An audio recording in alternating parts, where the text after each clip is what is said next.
Unboxing TNT, a podcast that unpacks contemporary national issues and advocates for more effective representation and innovative solutions related to those challenges facing all of us.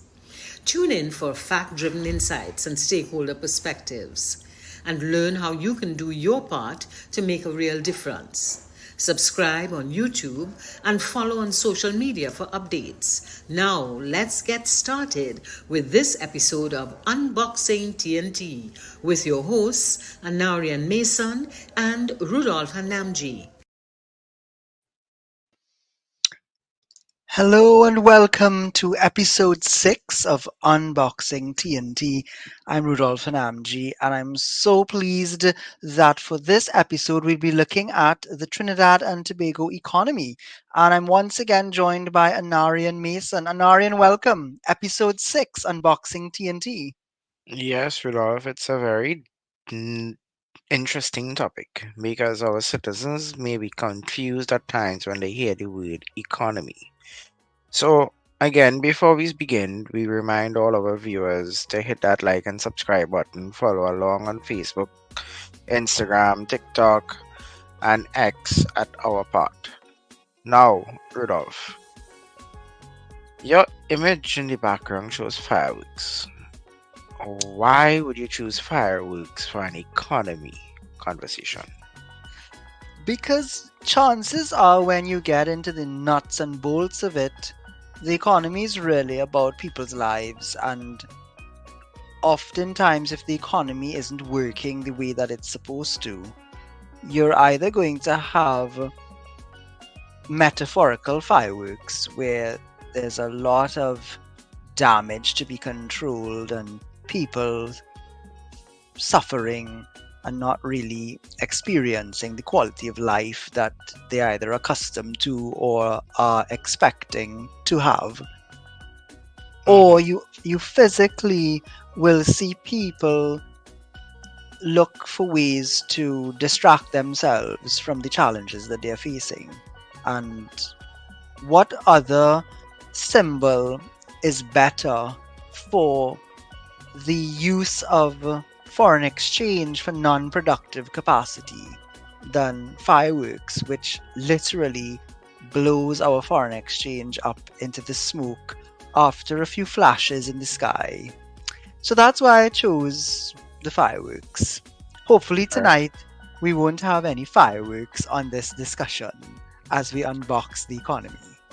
Or maybe we might have fireworks that, pops off metaphorically in person's head about the way things should be as we unbox so many different things. Well, if you look, I would like to take a few seconds and explain what my image is about.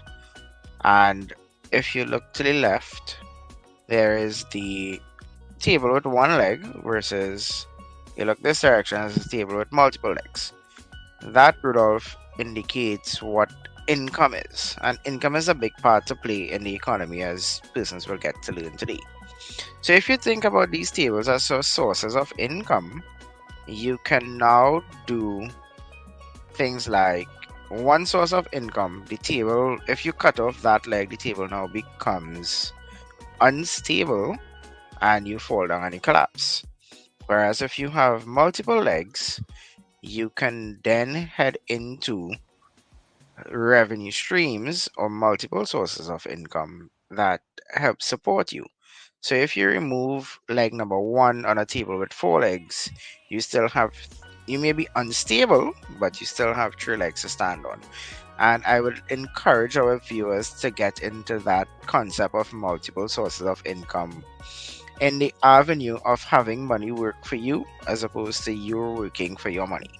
So investments, things like that would help build you to a better quality of life, I should say. Yes. And eventually you can retire at the age of 30, 40, and you can travel the world whilst your money works for you. Maybe our government should think about it like that.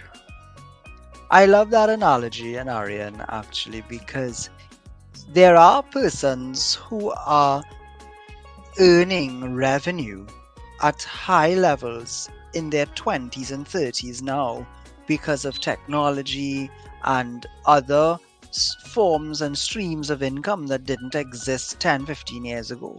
So it's quite possible to become a millionaire at that age. Uh, and of course, apart from hard cash in your bank account, you can also build a thriving business which employs others and pays taxes. So you can Right. contribute in that way to the overall economy. Well, Rudolph, as you know, we sat down and we discussed how we were going to approach this afternoon for this episode, and we came up with the idea that we want to keep it very down to earth conversation, an informal conversation between you and I, where you act as the expert and I may act as the interviewer in that regards, so that we can unbox this to the best of our abilities. Now be So, careful, you use the word expert. I'm not an economist, but I'll try my best to give a layman's view of right. how the economy works with just enough subject matter experience that the discussion has a robust base to it. Well, interestingly, we hear a lot of things about the economy and how Trinidad is badly off and things like that. So, would you like to start there and explain to us what that actually means? So, in that term, yeah, we want to know what is meant by the term economy. So, people use the word interchangeably to mean different things. At its highest level, you would hear a person say, for example, this is the worst economy, or some others will say it's the strongest it's ever been. Right. That is because what they are really referring to are key indicators of the performance of the nation's ecosystem that captures the revenue, expenditure, monetary, labor, and other econometrics. And as the diagram shows, an economy is really circular in nature when you think about it, because one set of outputs becomes inputs for another sector of the economy. So when households pay taxes into the government and businesses do the same, the government then uses those taxes as part of its programming to fund, for example, the school system, the healthcare system, the security apparatus, and to create grants, transfers, and subsidies that provides employment, social welfare services, and other interventions that allow the economy to continue to move and for persons to find employment opportunities and entrepreneurial spaces that they can, as we said earlier, either start a micro enterprise or invest their capital in something larger. So people might use the word economy and think only about our major sector, which is the oil and gas sector. Other people, when they say economy, they might only be talking about government taxation. And someone else may use the word economy and talk about retail trade or the private sector. But in effect, Anarion, the economy really is all of these various constituents playing their respective roles in ensuring that capital creates opportunity for business and enterprise, And those businesses and enterprises create employment, and the people who are employed then earn salaries, and those salaries are used for goods and services. Correct. And the government earns revenue through taxes mainly at all levels. Sometimes people also confuse the fact that a government earns revenue by selling something. The government has agencies that, in our case, for example, oversees the sale or the production and distribution of natural resources. But the revenue that we really earn is the tax that we make on those sales. And then there are some other types of revenue which are more passive. For example, the returns that the country generates from the Heritage and Stabilization Fund is similar to if you have a fixed deposit and you earn interest on it. It's passive because it's literally sitting down there and you're receiving some dividends or some, if you have stocks, for example, or if you're receiving interest on a savings account. Yes, the fund has to be managed. Yes, there's some administrative work going on there, but the bulk of our revenue as a country is earned through taxation. So that's what the diagram speaks to.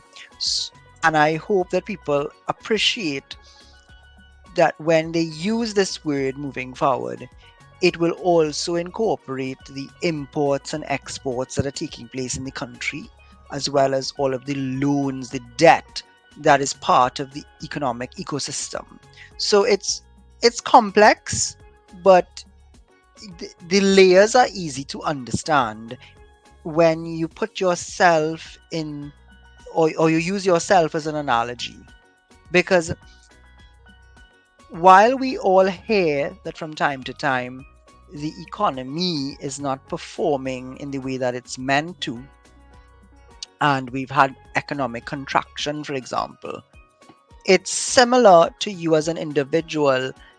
Let's say that for the first 6 months of the year, you've been receiving salary X, but then for the second 6 months of the year, you are receiving X minus 2, then you will have an economic contraction of your own. And as a result, you may not be able to purchase at the same level. You may have to forego luxury or optional goods and services, example, entertainment. And you would have to either seek debt to complement your salary or your income to be able to maintain your lifestyle, or you may have to sell something that you own or dispose of an asset so that you can earn revenue in that period to see you through. And it's the economy in a simplistic way. A national economy works much the same way. And you're seeing here some of the indicators that, of course, people look at from the top level. In Trinidad and Tobago, we have a few indicators that we naturally are focused on because of the type of sectors that drive our economy. And two of the main ones, of course, are oil and gas and the services sector. And when our exports reduce, it means we're earning less revenue, less foreign exchange, because people are buying less or we have less to export. So there might be demand in the market, but are we able to capitalize on that demand? And of course, when unemployment increases, that puts a further strain on the social welfare network. It will have a negative multiply effect in the wider economy because people now have less money to spend on goods and services. So rather than purchasing a new pair of shoes, they may utilize their 3-year-old pair, and therefore the shoe store that they would normally purchase from loses that sale. And that shoe store now has less revenue. And we also hear the word inflation talked about a lot.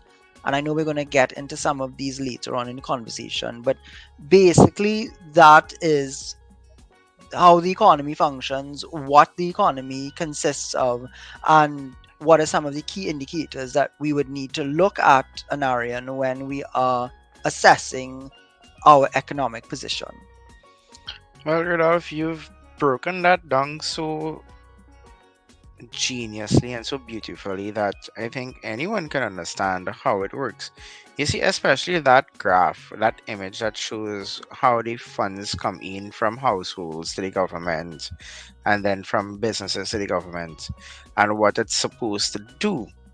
I mean, most recently here for the past, in Trinidad and Tobago, for the past couple of years, we've been hearing about the property tax being re-implemented or being implemented actually. And that being said, persons are confused as to what may happen with regards to that. They're looking at it as a new taxation for the government to make money.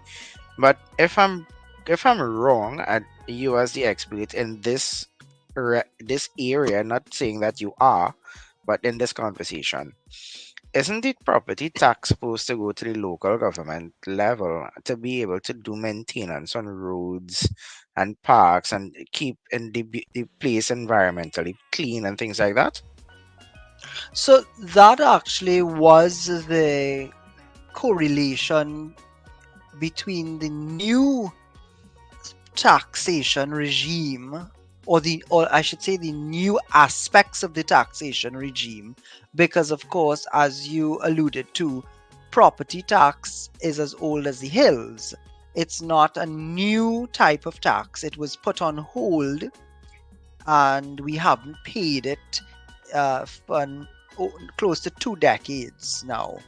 And of course, even when it was being paid, uh, the sums that people were paying were very limited. I think the last time we had to pay it was in 2009. And if I speak openly, my property tax was a couple $100.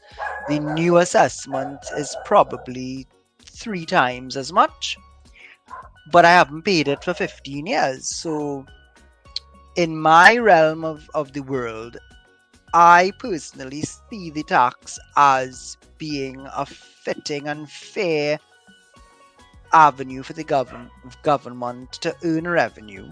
And the administration decided that they would funnel these dollars directly into the local government ecosystem.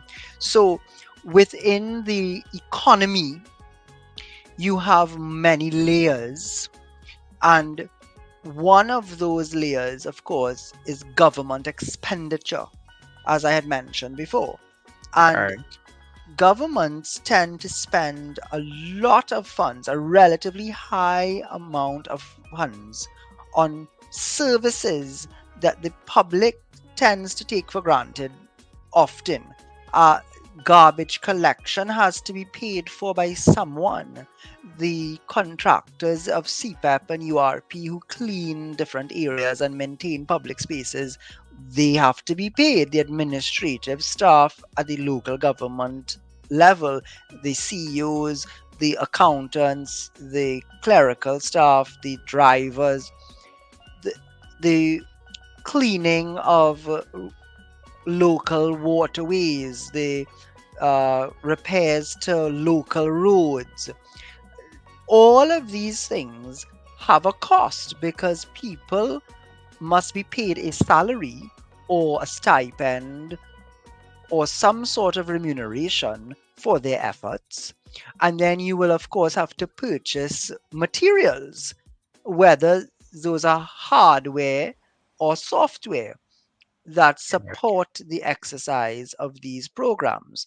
So, again, if I am paying this property tax and it is going directly into maintaining my surrounding areas, then again, it should be easier for us as citizens to track the the impact. Expenditure. So it has benefit in principle, and we'll see how it actually pans out now that it's being collected. I agree with you. I am one for the property tax. And again, here at our part, the Portal for Accountability and Representation for Trinidad and Tobago, I think what most citizens are concerned about outside of just another tax being re implemented is the accountability aspect and the transparency of where the funds go. But Rudolph, you've mentioned the government several times in the past couple of minutes. And there is something around the discussion when we talk about economy that you hear economists and government use, which is GDP. Maybe Yes. you have described what it is without using the word just now. I wouldn't know. But can you tell us what, in your words and your expert opinion, what the GDP is and how it affects the economy and what it actually means in those discussions? Certainly. GDP stands for gross domestic product. And the gross domestic product is, as simply as I could put it, the monetary measure of all of the value of final goods and services produced within a country in that year. So it, in effect, it does not always mean that that money has been earned, but it gives you a sense of the value that has been created by the economy. So some of those goods and services may not necessarily be traded within that period, but sitting on the shelf, or a human being having capacity to generate that level of service, it gives you a sense of what is going on in the economy in terms of how well the economy is performing. Again, it's one of those indicators that commentators look at. And they would sometimes use GDP per capita. So the difference is that GDP would give you the total figure. So the two terms are not interchangeable. GDP is the overall value, so the cumulative number. But per capita really means divided by the population. So Okay. any economic term that you hear where it says per capita, it simply means take the overall amount and divide it by the population. And again, in a theoretical, simplified sense, it's saying to you that each citizen is earning in some way or contributing in some way to earning that level of GDP. Again, people sometimes have a misinformed belief that it means every citizen is in some way earning that for themselves. So people may look at the GDP figures for Trinidad and Tobago, which up to 2022, for example, fell just below 20,000 US dollars. It it does not mean that every citizen has 20,000 US dollars in their bank account, but it suggests that there's that level of value to go around, and that is why people use it as an indicator. Uh, how that money is actually redistributed throughout the economy is another story. Now, people look at these per capita figures because it also gives you an indication of how well you're performing country by country. So, if you look at the United Kingdom, for example, or even the United States, there are times when our GDP per capita has actually been more or less on par given the relative size of those larger economies. I mean, the UK, for example, is below 50,000 US dollars, and they carry a larger population size, many advanced sectors. They are a fintech capital of the world, and so many other advantages for their economy. So, this is also telling us that as a small island developing state, we do tend to have a quite large pool of resources to pull from. There is a lot of economic activity taking place in Trinidad and Tobago relative to our size. And of course, if you compare yourself to other islands, small islands across the Caribbean and elsewhere, Trinidad and Tobago is seen as one of the richest, and that's why in some cases we do not receive international funding anymore, because those agencies have deemed us to be a relatively wealthy nation. So this indicator, this graph shows that over a number of decades, our GDP has increased, and we're hovering just around that 20,000 mark. And when, again, to go back to this concept of the economy, when the old economy expands, so for example, let's say we are able to export more oil and gas, or have exports of more manufactured products and services from Trinidad and Tobago, then that GDP figure will go up.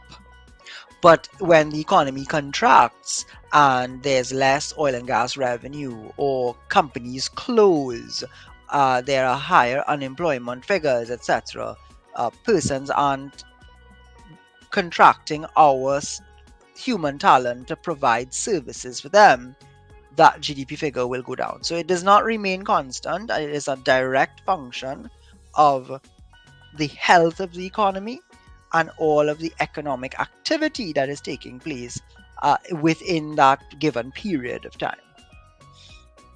I've heard you mention economy and the word or the phrase oil and gas. How Mhm. exactly does our economy and GDP and things like that tie in with the oil and gas sector here in Trinidad and Tobago? Well, of course, I mean, the youngest child should be aware of the simple fact that for decades we have been an oil economy. We now refer to ourselves as a gas economy because the gas sector, the gas exports, really carry the economy at this point in time. There's been a lot of talk in the ecosystem about where we are in terms of our oil production and processing, because of course we no longer have a refinery, an operational refinery, but the gas is what we sell and earn most of our revenue on, and that is why the new exploration activities to support the expansion of gas sales has become so critical for Trinidad and Tobago, because our energy sector, it carries the bulk of the economy. In for People talk about the word diversification, but if you had to truly move away from the oil and gas sector, you would have to develop another industry to such a huge scale that it really is not possible right now to see where one specific sector in Trinidad and Tobago can replace oil and gas, or gas by itself. We would need to expand a number of our other sectors, such as manufacturing, culture, and the arts, to be able to make up that shortfall. So it's not an easy thing to restructure an economy, especially one that has been dependent on one particular sector for so many years. But unfortunately, we have to, because as the data shows, over time, our not only has our gas production been limited, but the prices at which we can sell the gas have also fluctuated. And in when you're talking about your economy, you might sometimes use the term knock-on effect or shocks. And what Mm-hmm. economists are referring to when they use those terms is really what happens at a domestic level when something external takes place. So, a few years ago, with the invasion of Ukraine by Russia, an external stimulation, the the price of gas skyrocketed, and whatever gas we had to sell, we were able to do so at those higher prices. So we received a windfall. In that case, out of someone else's tragedy, we benefited indirectly. Now, that had no direct relation to our productive capacity as a country. That just happened to us. So that was a positive knock on effect. But there are times when the opposite happens, when the prices are reduced because of supply and demand. As we all know, there are many countries and industries that are moving towards more renewable sources of energy, and there is going to be, there already is a reduction in demand at some level for oil and gas. And in Trinidad and Tobago, for example, the majority of our gas, unfortunately, is used for electricity production. And that is why in the last few years there has been a lot of discussion around how can we liberate that gas by using more renewable forms of electricity production, so that the gas can then be sold on the open market. Because even though we benefited from the windfall Anarion, we were Mm-hmm. not producing the levels of gas that we could have been producing, or we did not have the the scale of gas available for sale to truly capitalize on that windfall. And while those prices would have remained at a certain high, relatively high level, they gradually have been coming back down.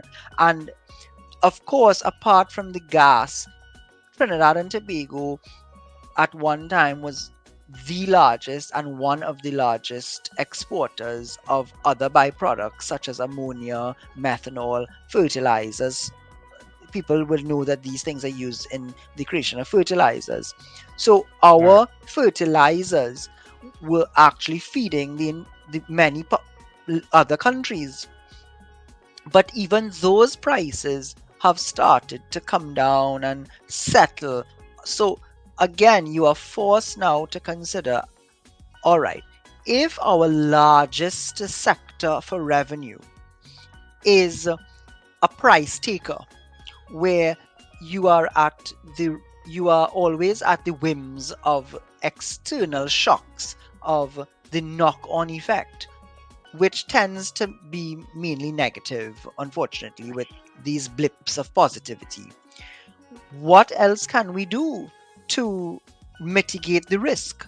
And that is where if you look at the GDP figures for the last few years and you correlate it to what has been happening with the oil and gas prices and these other export prices, you will see that the GDP has been uh, dipping as well, and there is a correlation there and a causation.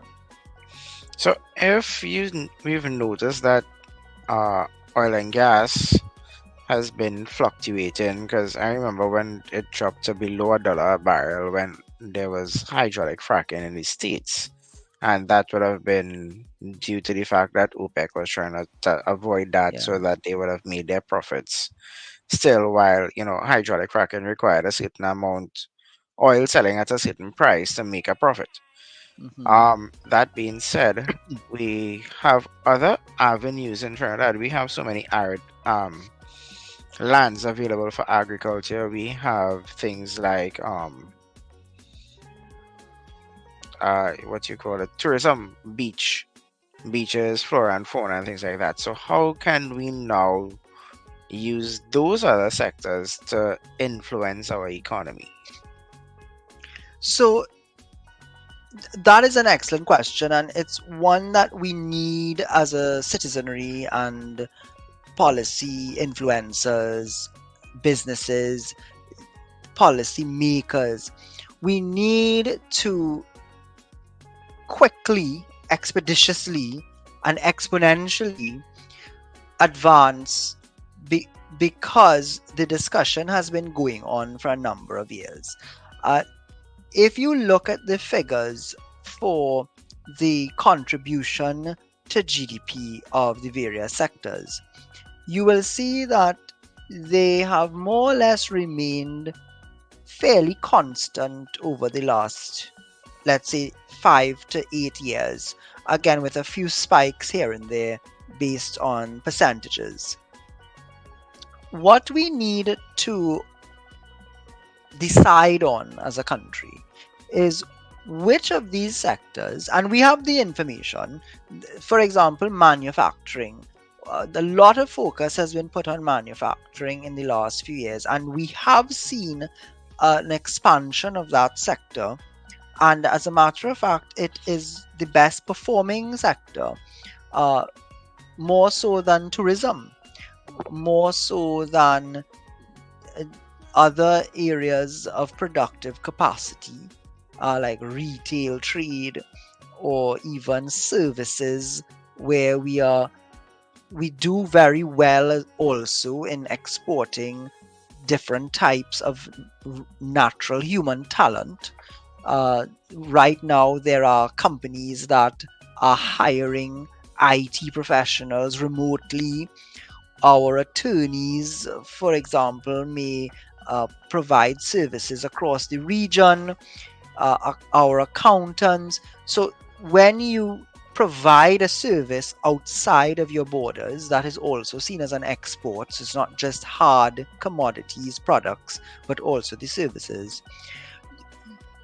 We have to land and settle on which sectors have the highest potential to grow, because we do not have, even if we wanted to, we do not have infinite resources. So we cannot invest and develop every single sector. Now, if you take, for example, a country like Chile, Chile decided that it wanted to focus on a sector such as the wine industry, which falls under food and beverage as a sector. Mm-hmm.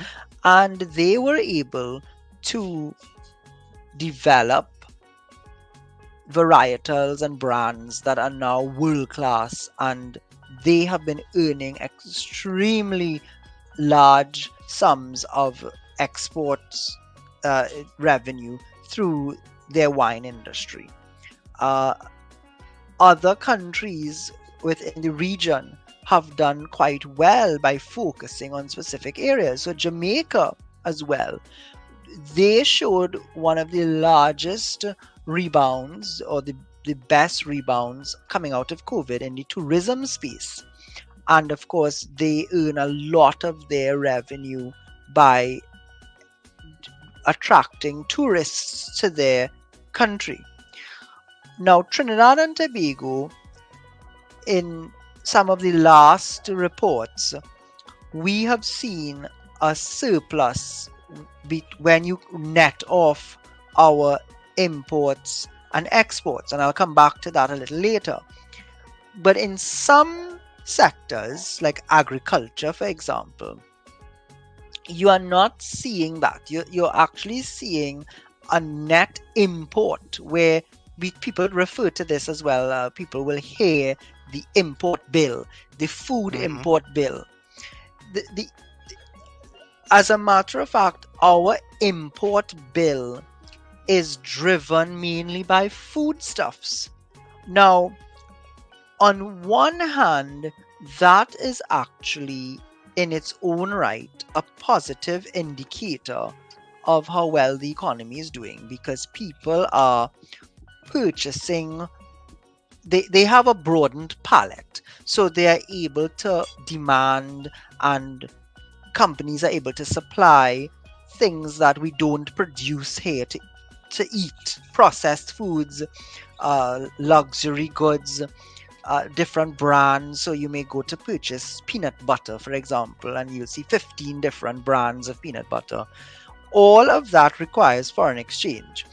Now, the agriculture sector in Trinidad has been playing catch up for many years. So you will sometimes see farmers protesting because the local produce cannot be harvested, it cannot be uh, generated at the levels of scale, the economies of scale, so that the price is similar to what is being imported, even though one could argue that what is being produced locally is premium and therefore you should pay more for it. So there are different sectors within the economy that operate very differently from each other.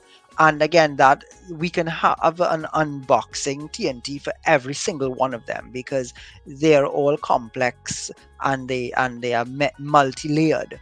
But at the end of the day, we have to understand that certain sectors must be invested in, because they have a knock-on effect on other areas of the economy. So just to close off using agriculture, continuing to use agriculture as the example, if we are able to invest and focus there and produce more goods at high quality with less risk, and we are then able to encourage people to buy those local local goods, those produce, then we don't need as much foreign exchange to be used for importing those same products, that same produce, and that foreign exchange can be used for other things. So every sector has a knock-on effect on other areas of the economy, and if we don't focus and fix some of those,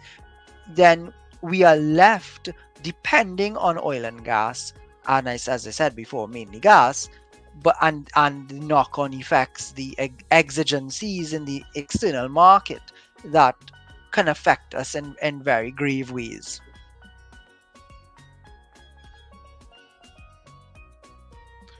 I've always had a theory about that reserved or refined palate of Trinidadians, that it's more based on the media and what we see on TV. But that's going beyond what we're unboxing today. You mentioned a lot about import and export, and I would like to target a question specifically to that, in the sense that what are the biggest challenges we may face in those arenas for import and export here in Trinidad and Tobago.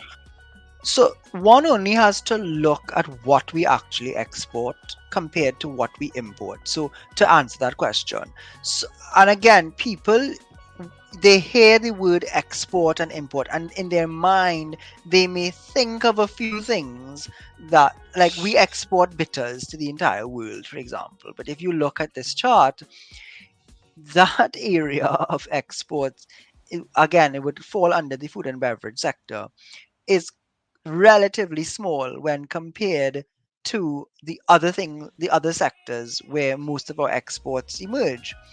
But when you look at imports, for example, most of what we use, most of what we consume, and even, as I said earlier, in the agricultural space, we import things that compete with what we produce and consume locally.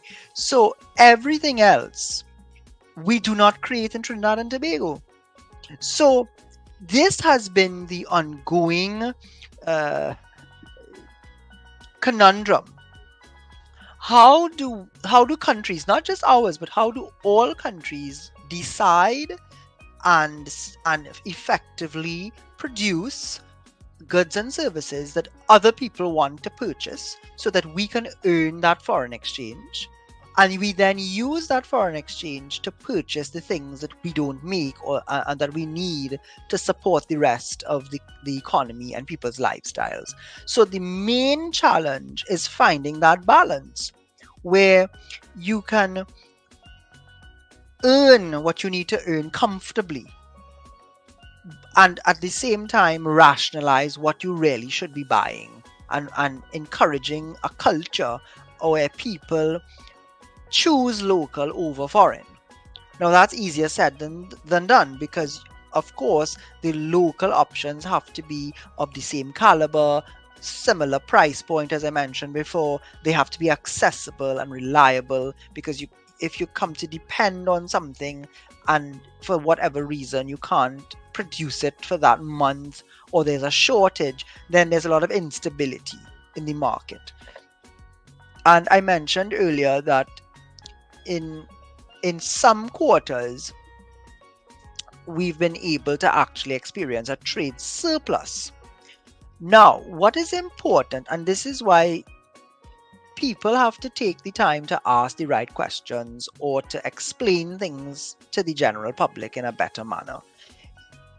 On paper, that you might say, well, okay, we're importing and exporting in a manner that is leaving us with a trade surplus. What is important, Anarion, for people to understand though, is that some of what we import actually began right here as an export. Yeah. So we export, for example, cocoa. And that cocoa is processed in other parts of the world, like Switzerland, and they create a value added good, which they then resell to us. So we are, in effect, paying those people back what they paid us to purchase the raw material in the first place. And that is an old experience in the Caribbean. It's what we used to call the plantation economy, where the advanced economies extracted the raw materials, they processed them, added premium on top of the raw, and are able to charge much more than what they paid for the raw material and the inputs to make it better. So we have to look underneath these figures, because when the money comes in, when we have, let's say again, to simplify it, oversimplify it, when we import and we purchase and we sell and people give us revenue, even if there's a surplus, remember that we cannot simply take all of that foreign exchange that we've earned and reuse it to purchase foreign goods and services. Much of that has to actually be converted into local dollars to support some of the economic activity that is going on both at the private sector and the public sector. So if we are not earning enough of a surplus, then even though we are in a positive vein, we now have to find additional funds. So the trade, the balance of trade is one indicator, but you cannot look at that alone. You have to now contrast that or layer that onto what is the overall need in the country in terms of revenue that is required to maintain the operations of the country. So it's similar. Again, I always like to go back to using an individual as an example. Right. If I am purchasing, let's say, $100 worth of value, but I am earning $150 worth of value, that $50 surplus has to be split now into repurchasing inventory so that I could make new products to sell, and also Right. to purchase all of the other things that I need to pay my bills, fuel for the car, school fees. So you have to ask yourself, well, is $50 enough? Is that margin enough? And it's similar with the country. We have to look at the surplus, and unfortunately, as we'll talk about shortly, you'll see that it's not enough. Well, we've mentioned and you've mentioned and spoken about import, export, about the economy, about oil and gas and things like that. But Rudolph, we've we've known for quite some time that Trinidad and Tobago has been running a financial deficit budget. Yes. And how does that and the fact that the government of Trinidad and Tobago is borrowing money and creating national debt, what does that play? What? Let's use our term. What is that the part it plays in the economy? So debt comes in, as I have alluded to earlier, when you don't have enough income. But you have to pay for things. You can't go without those things. Otherwise, it will have a serious effect on the country. So a simple example might be the payment of public servant salaries. If we are earning a finite amount of money, but we have growing needs and demands as a country, we we can't simply expect the administration to look at the population and say, well, I'm only making $100, but the country requires $300. So you know what? I'm not going to bother to do all of the other things that the $200 deficit is going to cover. So what do? We borrow. We find either we borrow through government bonds, for example. So again, when people hear that the government is floating a bond, what it really is you buy that as an investment asset, and the government commits to paying you back a certain percentage when the bond matures. In effect, they're borrowing money from you as a citizen or whoever buys the bond. Sometimes institutions buy them, sometimes they're sold on the international market. They also directly borrow from financial institutions.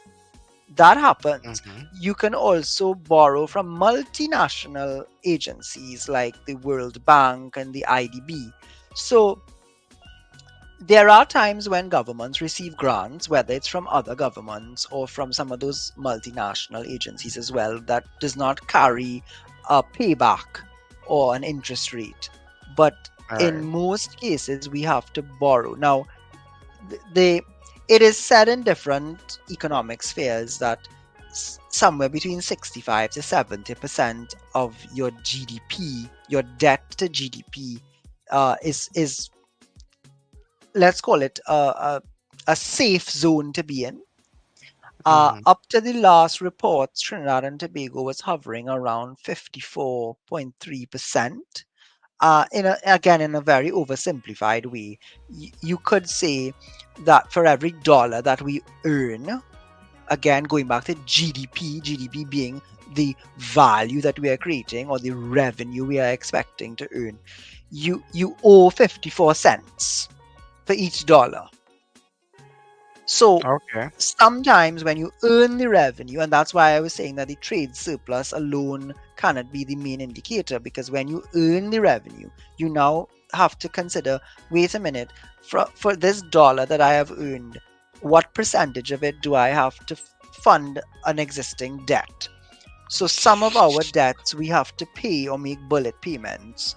So we have to pay those sums before, and then whatever is left over is what we have for productive capacity or for transfers and subsidies. So this is a manageable debt to GDP ratio that we have, but at the end of the day, when debt is incurred, the younger generations are the ones who have to continue paying for it. So we have to be mindful of that.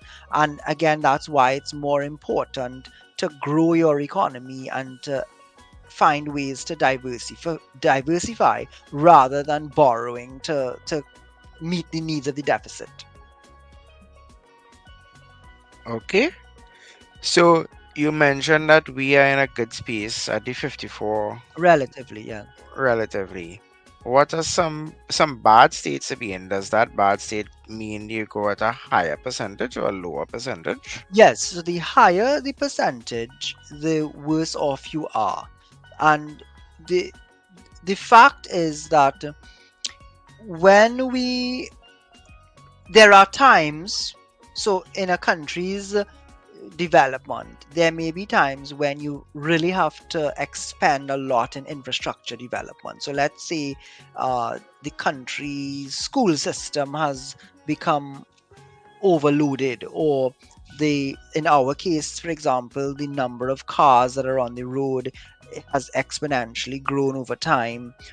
uh, you have to invest in infrastructure, you have to build new roads, you have to build new schools, hospitals. So there will be times when the GDP ratio changes to meet those needs. The challenge that we have to be careful about is when we are borrowing money to meet transfers and subsidies. And I've used that term earlier in the conversation as well. A transfer and subsidy is really something that is not a productive use of money. So you're not taking the money to, let's say, provide a loan facility for small and medium sized businesses to generate capital so that they could expand and hire more people. In many regards, the that money is spent in a sort of a government grant. So people focus on that because while you have to maintain certain social welfare programs and the state has to fund different types of activity at a public sector level, if a large majority actually goes into non-productive capacity, then it's basically wiped away. So you're borrowing the money just to send it into a sort of a make work program, or to support people who are unemployed, etc. But they can then use it to sustain themselves for that period, but it is not necessarily solving the real issue. So they will continue to depend on that transfer and subsidy, and that is not sustainable, especially if we are already borrowing to meet those needs. So that is where one of the issues comes in terms of debt and debt to GDP. Okay, I think that better explains it to both me and our followers, who I will remind at this point in time to hit that like and subscribe button and follow and pay attention to our social medias for regular updates. Now, Rudolph, we pay taxes to the government, and sometimes you hear people, I mean, in Trinidad and Tobago, we see a lot of stuff not taking place, or we're concerned about it. So, for example, we pay taxes, yet we have deplorable roads. We have schools that are unopened at the start of the term, and a lot of stuff. Our healthcare system, we missing medicine. Yeah. There isn't medicine in the pharmacies and things like that. It was even to the point they were discussing, removing the CELA program. They've made changes to Yes. GATE. Yeah. So, where does all that play? Why is it not being? Let me not say why is it not being, but by paying the taxes, Hmm. how does this affect the economy if we're losing out on certain things as citizens? Well, the best way I can break that down is to say that taxes have to be fair, they have to make sense, and again, they have to be used well, first of all, they have to be equitably charged, because people are in different spaces and different places, and the money that is earned has to be used in the right way. Now, in Trinidad and Tobago, for example, the government has estimated that the there is a 5 to 10 billion dollar tax gap, which means that people should be paying this level of tax. Not just individuals, but companies in some instances. But for different reasons, the government has not been able to capture that amount of money. So, to our earlier discussion point, if you are supposed to collect $5 billion in tax, but you aren't, then you may need to borrow $5 billion to be able to make up for the lost revenue. So, taxes are critical, as I said very early in the conversation, is the way that governments earn money. And in some cases, you see that the tax system it varies, but we've been sort of plateauing around that 30% of GDP mark. So the taxes are direct revenue. And as I said earlier, the GDP, the balance of the GDP is really value that is created in the economy. So not all of that value comes into the government as revenue. So while as a nation we are producing more and the economy is relatively doing well, is the government able to earn the relative amount of tax that is required as a result of all that economic activity? And when you have tax gaps like you do, this figure will fall around here. But if you were collecting all of the due taxes, this figure would be higher. So we have to look at this as well and ask the question, how is the tax authority, the TTRA, for example, how is that going to help us be more effective in capturing this tax that is due to the state and by extension the people of Trinidad and Tobago? And people will sometimes argue that if we tax people at high levels, that may lead to things like unemployment and inflation, because companies may decide to close down, or they will start to increase prices, and inflation really is that sustained rise in price. Now, inflation is driven by a number of factors, but there's primarily, in our regard, for example, by what is called food inflation. So sometimes you have to take food out of it because it's such a specific sector, and we try to break that down when we looked at agriculture, and you look at other things that are happening in the space, and our inflation rate is relatively low. But again, to my mind, if you're able to collect the fair and equitable value of tax, and you use that tax productively, Anarion, then you will combat proactively any rise in unemployment and inflation, because you will be using the tax dollars, some of it at least, for productive capacity to support expansion, the creation of new jobs and opportunities for entrepreneurship, and providing the right types of grants for education, etc. So it's not a definitive determinant that once taxes go up, other things will. It's what you use the taxes for, what you use the revenues, the monetary and fiscal policies, and the PSIP, what we call the Public Sector Improvement Program. What do you use the money for? Well, is actually what will determine where the economy goes. Okay. So in that question with tax, you mentioned two things that I want to ask you about, which is inflation and unemployment. So we see the fact that persons are having things, prices are going up, persons are not working, they're even underemployed. So how can that, what does that look like, and how does it affect the economy?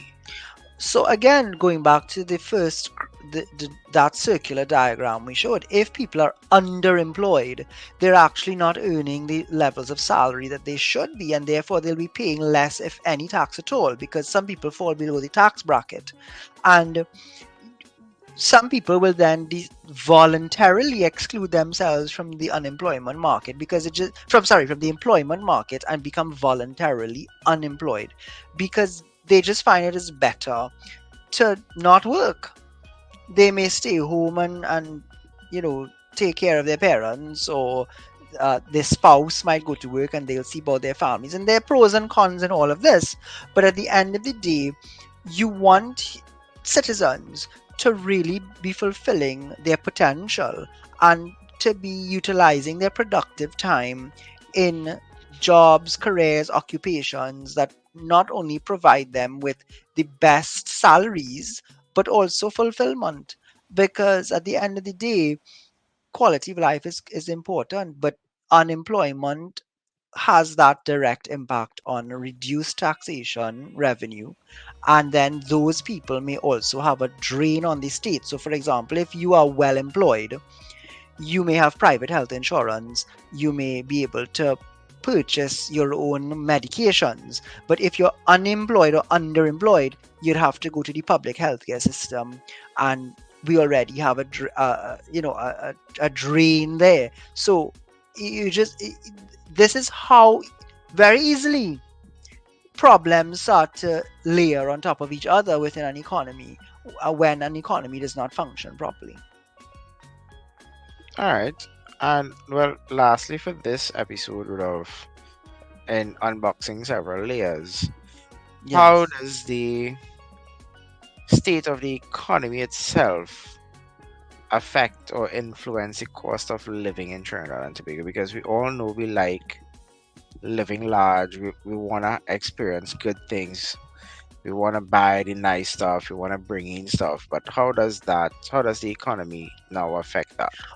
Well, if foreign countries and citizens living abroad do not wish to purchase our products, in effect, they do not wish to purchase TT dollars, because that is really how it works.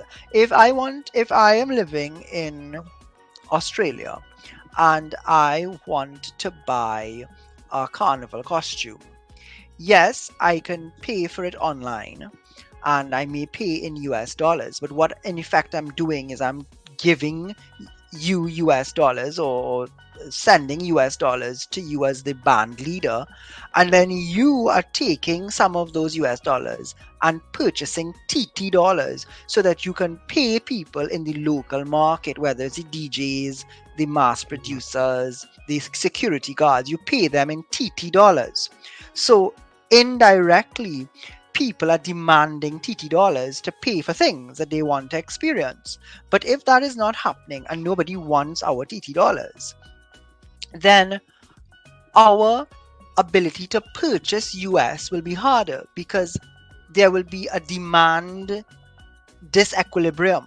So we will want more US dollars than foreign people want our TT dollars. So that is when the cost of living is impacted, again in an oversimplified way, because if 80% of what we want to consume or enjoy requires US dollars, and it is very difficult for us to get the US dollars, then demand and supply, the price is going to go up because there's a limited amount that can be purchased, because we only have so many US dollars to go around, and people will start negotiating and sellers will increase the price because there's a shortage, and the quality of life that people have grown accustomed to will be affected, because what normally would be very easy to access may no longer be so. If you look at the healthcare sector, for example, if we don't earn enough foreign exchange, how are we going to afford, both at the public and the private level? So the drug importers, the people who bring in legal drugs, and the Mhm. government who purchases medication as well.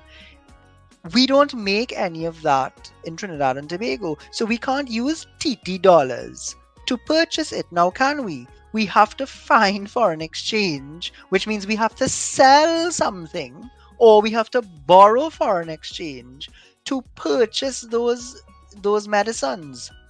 So, and if you can't purchase them, and people are becoming ill or they are suffering, then again there's a knock-on effect on the quality of life. And the average citizen sometimes experiences the brunt of this. So if you take another example like the public transport sector, we don't make spare parts for buses, so we have to have foreign exchange and Aryan to buy parts if a bus breaks down.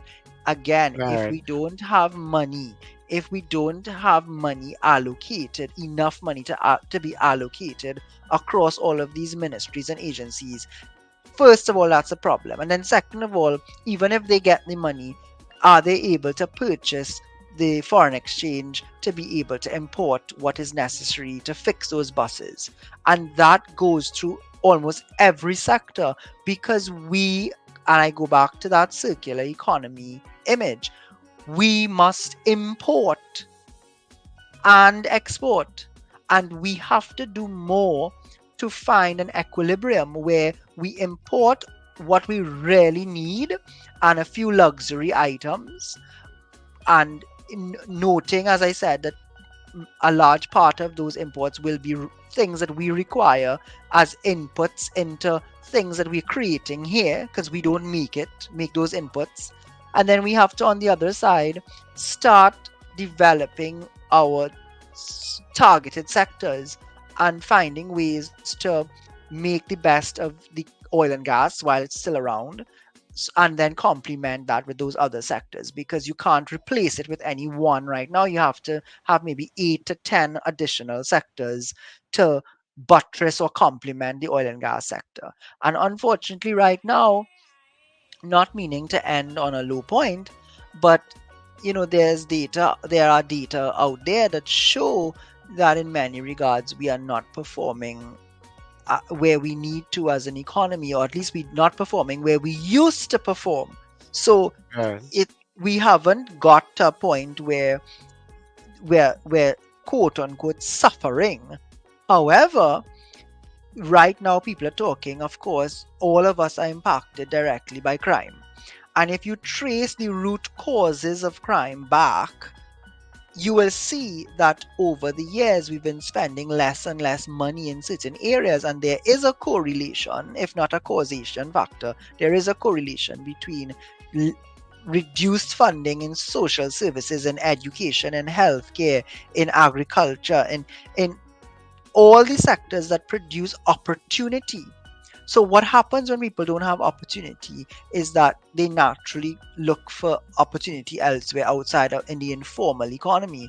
And then systems break down, people are more open to corruption because they're not earning a decent wage, etc. Now again, I'm not justifying criminality, but we have to be open and honest that if the economy were performing better, then we wouldn't have a 70% brain drain, for example. So the best and brightest of us wouldn't be leaving 7 out of 10.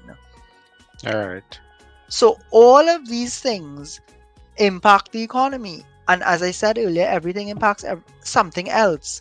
It's all interconnected, and that's why, Anarion, you have to do your part. I have to do my part. We all have to do our part, because as individuals, whether you're a teacher, a bus driver, a garbage collector, an attorney, a politician, everybody in a way is part and parcel of this economy. And because we are living in a small island developing state, and one individual could have a huge knock-on effect or ripple effect throughout a wider community or village, etc. So if one person loses their job in a family, sometimes all the family members are affected. All If right. one Yeah. school isn't able to open for a term, then hundreds of children are affected, and by extension, the rest of their family are affected. If 50 people are in the hospital for a longer period than they need to be, then the jobs that they were supposed to be doing are impacted negatively, because somebody may not be able to pick it up, so the job is on hold. So this is how we have to think about the economy. And I hope that this episode has allowed people to get as we hopefully we achieve what we aim to do, which was to really provide a bare bones, disaggregated, simplified view of the economy, what the economy means. Well, Rudolph, I think you've explained quite well. You've brought it down to simple terms. I think this approach in the informal discussion may allow persons to better understand. However, if our viewers and our listeners want to learn more, we recommend the review of the economy put out by the Ministry of Finance. You could find it on their website under publications. And get ready as we are about to unpack one of the very most controversial topics as we look at 15 years of budget reviews in our next episode.